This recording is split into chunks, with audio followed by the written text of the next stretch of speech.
Mañanas en Libertad, con Luis del Pino.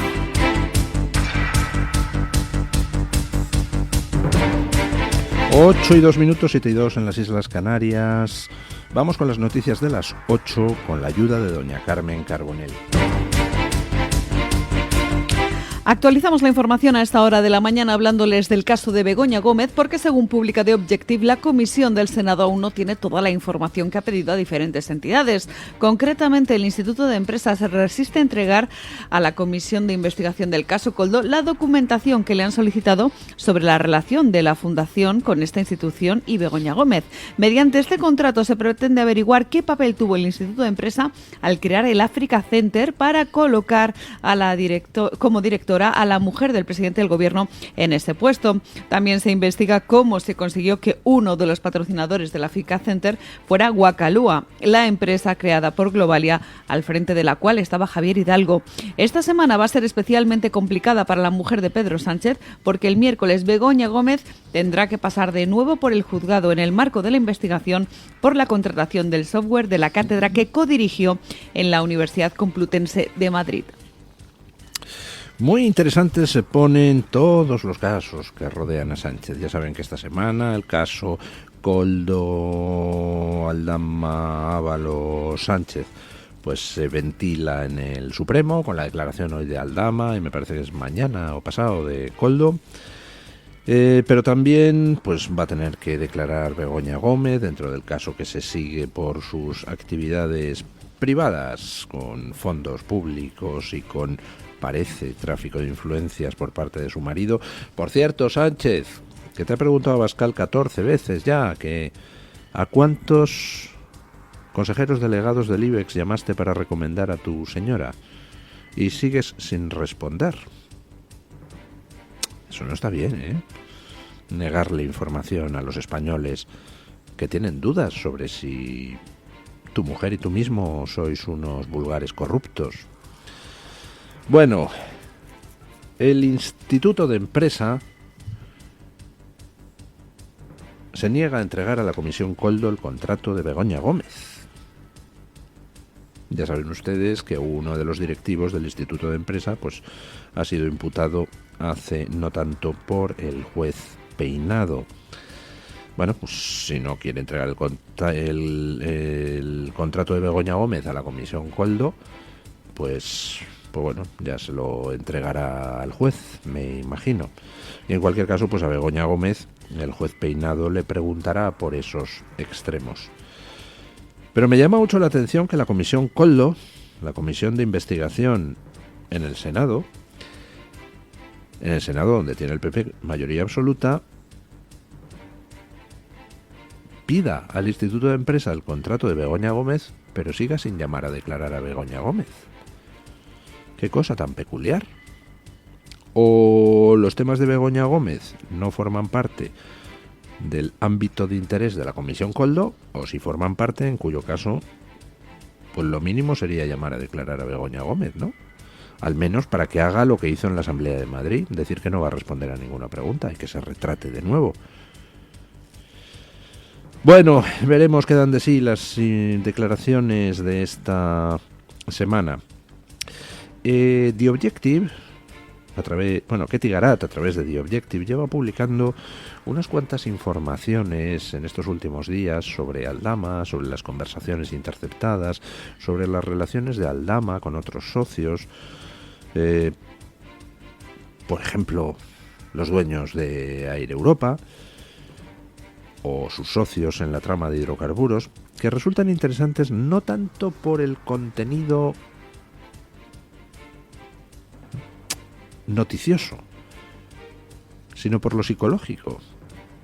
Vamos, a mí la verdad es que me dicen mucho esas conversaciones que está desvelando The Objective sobre cuál es la psicología de Aldama, el personaje.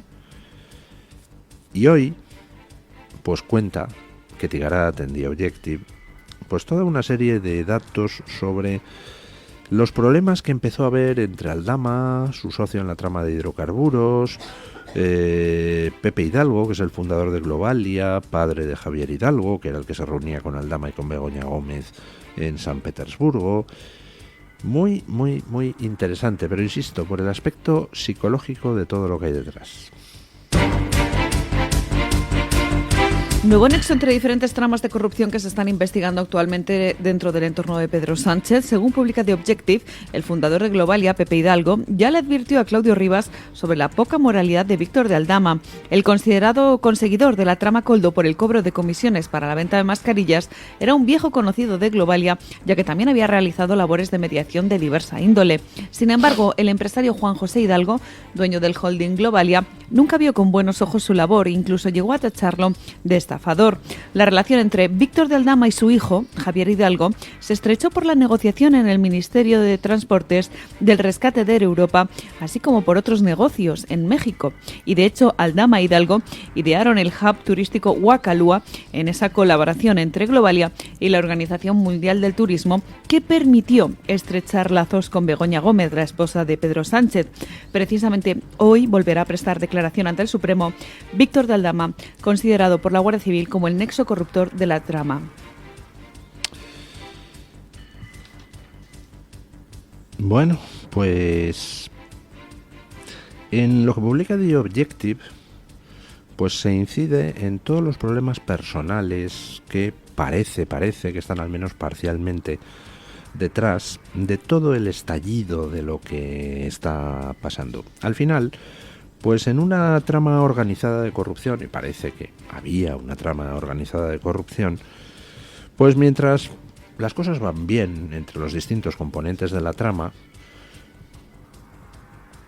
pues todo funciona y sigue la rueda de la corrupción.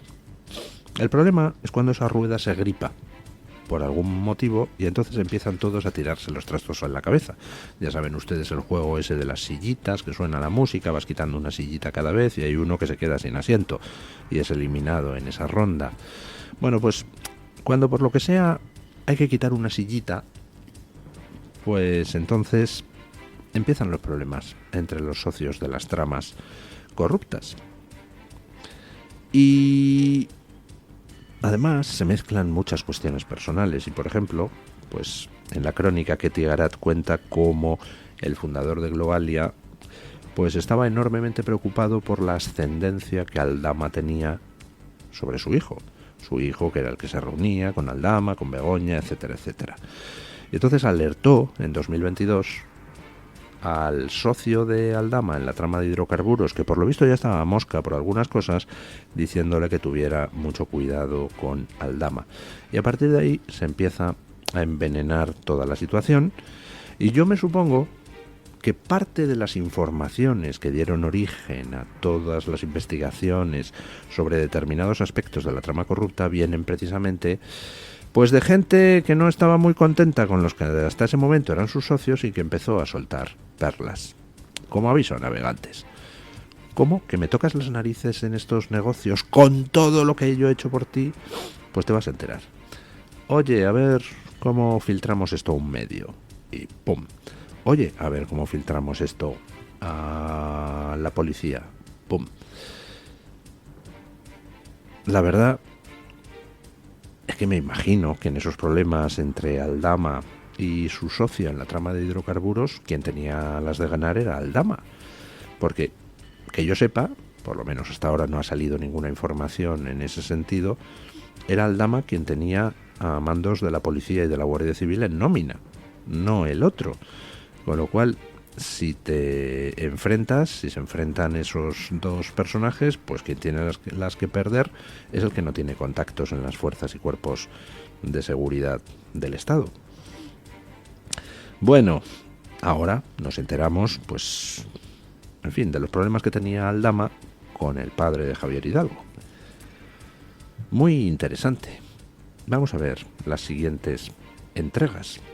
Y vamos a ver qué influencia tuvo todo esto en que saltaran a la luz determinadas informaciones. Lo de cuándo saltan a la luz las informaciones, pues indica mucho de hasta qué punto está corrompido un sistema. Es imposible evitar en un país moderno y civilizado pues que haya corruptos, incluso en aquellos cuerpos que se encargan de perseguir al crimen. Fiscalía, jueces, fuerzas y cuerpos de seguridad del Estado. Es imposible evitar que se corrompa un servidor público. Lo que caracteriza a un sistema sano de uno enfermo es que cuando se detecta que alguien se ha corrompido, se le aparta inmediatamente, se le juzga y se le encarcela. Bueno, pues aquí nos enteramos de que pasaron 5 años desde los primeros avisos hasta la detención de alguien sobre quien ahora pesan más que sospechas de corrupción. Escuchen. Les damos ahora más datos sobre la detención de un alto mando de la Guardia Civil en Valencia que estaba al servicio del narcotráfico, según se está investigando. Jesús Fernández Bolaño era el ex jefe de la Guardia Civil encargado de la vigilancia antidroga del puerto de Valencia y está detenido junto a 3 ciudadanos españoles y 3 albano-kosovares por estar presuntamente vinculado a una red de narcotráfico de escala internacional. Pues bien, según las investigaciones, ya en 2019 la Guardia Civil fue alertada del comportamiento del jefe del puerto de Valencia por su relación con los narcos. Un subordinado de Jesús Fernández Bolaño se trasladó de Valencia a Madrid para informar de una serie de irregularidades directamente relacionadas con el tráfico de drogas. Sin embargo, ahora desde la Dirección General de la Guardia Civil replican que no recuerdan esta visita o que aportó pocos datos para justificar que no fuera hasta el año 2022 cuando se inició la investigación. Jesús Fernández Bolaño está en prisión preventiva. En su casa se han encontrado 90.000 euros en efectivos en su chalet de Cullera que justifican su alto tren de vida que no se correspondía bajo ningún concepto con los ingresos de su cargo como Guardia Civil. 2019, un mando de la Guardia Civil alerta sobre el jefe del puerto de Valencia, que ahora sabemos, o al menos eso es lo que las fuerzas y cuerpos de seguridad del Estado han comunicado a los medios. Ahora sabemos que trabajaba para el narco en Valencia. Trabajaba para el narco en Valencia, pues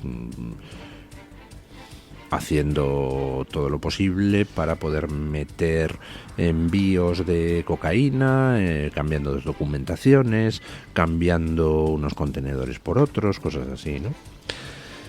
Si se alertó en 2019 sobre el jefe del puerto de Valencia, ¿por qué nadie ha actuado hasta 2024? ¿5 años para investigar? ¿No era suficientemente grave la sospecha como para haber actuado con mucha mayor celeridad? ¿Cuántos envíos de droga han entrado a través del puerto de Valencia entre 2019, fecha en que un mando de la Guardia Civil alertó, y 2024, fecha en que se ha procedido a la detención del jefe del puerto de Valencia? Y, por cierto, planteo una pregunta que ya planteé la semana pasada, viendo que el juez o jueza, no sé, no estoy seguro, que lleva este caso es el mismo que el que lleva el del jefe de la unidad antiblanqueo de la UDEF en Madrid, que resulta que blanqueaba dinero para el narco. ¿Quiere decir que ambos casos están relacionados o son 2 casos independientes? Si son independientes, ¿por qué un juez de aquí lleva este caso sobre el jefe del puerto de Valencia? Si no son independientes, quiere decir que estamos ante una trama de infiltración del narco que abarcaba policía y Guardia Civil, habiendo llegado a altos mandos en ambos sitios. No lo sé, muchas incógnitas sobre el asunto, pero me imagino que ya iremos disipando las dudas con el paso del tiempo. Como se van disipando las dudas con el paso del tiempo en relación con toda esa campaña inmisericordia de difamación contra Donald Trump que hemos visto a lo largo de los años, yo cuando veo pues todo lo que dicen de determinados políticos tipo Víctor Orbán, pues me acuerdo de todo lo que se ha dicho de Donald Trump. Me acuerdo de cómo, después de que Donald Trump les comiera la tostada por sorpresa en 2016, pues se inició una campaña de difamaciones, pero brutal, donde se le acusó judicialmente, primero porque se suponía que es que había sido Putin quien le había hecho ganar las elecciones y él era un agente de Putin, y entonces se sacó, ¿se acuerdan ustedes del famoso dossier Steele? Steele. Pues busquen en Google todo aquello, un dossier elaborado por un espía británico que entonces resulta que Donald Trump se había reunido con prostitutas en un hotel ruso y además por Rusia le había financiado la campaña y se le persiguió judicialmente a Trump por eso. ¿Dónde quedó aquello? En ninguna parte, porque era mentira. El dossier Steele había sido elaborado por encargo de una empresa vinculada al Partido Demócrata. Era una falsificación. ¿Alguien pidió perdón por aquello? ¿Rectificó en sus ataques a Trump? No. Cuando quedó demostrado que aquello era falso, pues salieron otras cosas. Que si se había llevado documentos nucleares a su casa de Mar-a-Lago. Falso. Que el tema de la actriz porno Stormy Daniels, donde al final el juez, que es padre de una político del Partido Demócrata, ha tenido que partir el caso en 38 casos separados para poder acusar a Trump de delito continuado y entonces pedirle unas penas extraordinarias. Todo así, todo un montaje judicial permanente contra Donald Trump.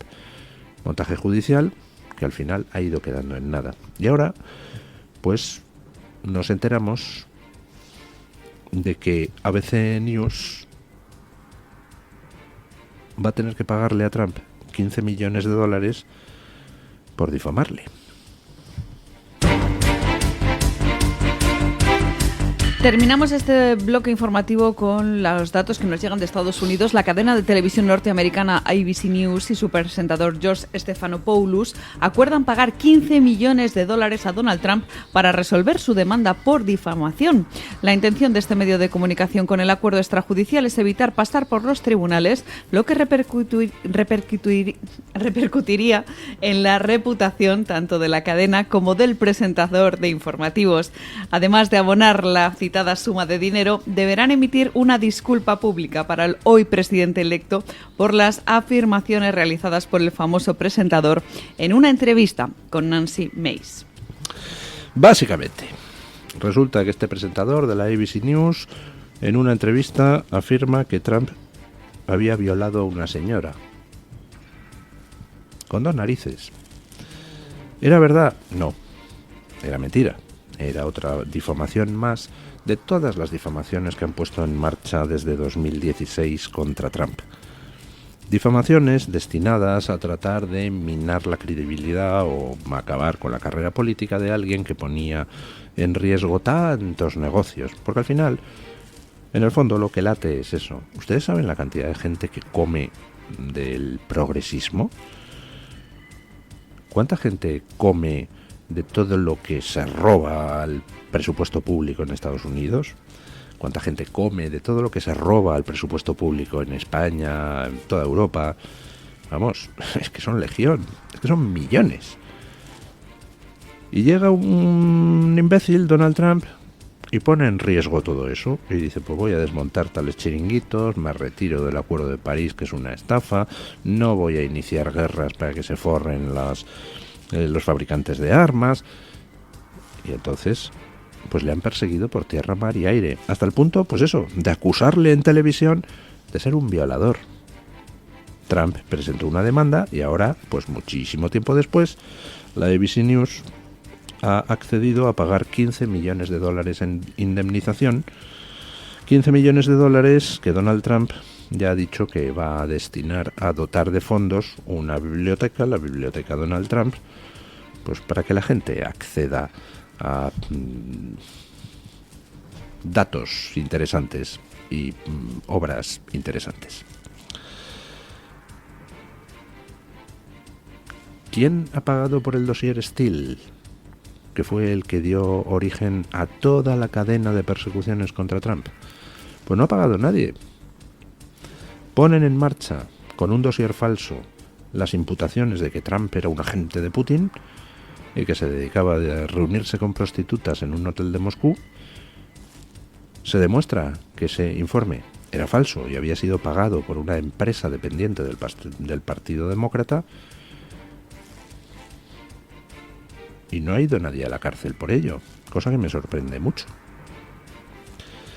Van a cambiar muchas cosas a partir del 20 de enero, fecha de la toma de posesión de Donald Trump, y sobre todo muchos van a perder su negocio, que en realidad no es un negocio, es un latrocinio, es un robo de dinero público al servicio de falsas causas progres. Y bueno, pues comprendo que algunos estén nerviosos. De hecho, espero que la seguridad de Donald Trump sea lo suficientemente buena, porque viendo que ya le intentaron matar 2 veces en campaña, pues yo no descarto que alguien a la desesperada intente algo antes del 20 de enero. Yo últimamente ya no me extraña nada de nada.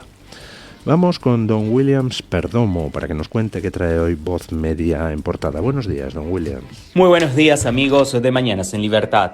En Voz seguimos informando sobre las noticias más importantes de Estados Unidos y el mundo. En esta ocasión encontrarán que funcionarios de la Casa Blanca, el FBI y el DHS ofrecieron detalles sobre el avistamiento de drones desconocidos en varias ciudades. Durante un encuentro con los medios de comunicación, los funcionarios calificaron las preocupaciones de los estadounidenses por la situación como una exageración. Sin embargo, explicaron que se debe seguir investigando el hecho. Un funcionario del FBI indicó a los periodistas que la agencia está trabajando con 50 socios locales, estatales y federales para investigar los informes sobre los misteriosos drones. Entre tanto, Donald Trump está ansioso por volver a tomar el control de la primera potencia mundial en enero. El presidente electo ya se prepara para tomar decisiones para hacer frente a los principales problemas de los estadounidenses. En un reportaje, nuestro compañero Israel Duro nos cuenta cuáles serán las prioridades del republicano al asumir como presidente: la inmigración, el perdón para los condenados por el 6 de enero y la economía encabezan la lista de temas prioritarios para el mandatario. Para conocer las que podrían ser las primeras 10 órdenes ejecutivas de Donald Trump, puede visitar nuestra página web y leer este reportaje. Y finalmente contarles que este fin de semana el presidente electo Donald Trump anunció que eligió a Richard Grenell como enviado presidencial para misiones especiales. El republicano destacó que Grenell desempeñará un papel crucial en la gestión de algunos temas como los relacionados con Venezuela y Corea del Norte. Estas y otras noticias las pueden ampliar en nuestra página web y en nuestras distintas plataformas digitales.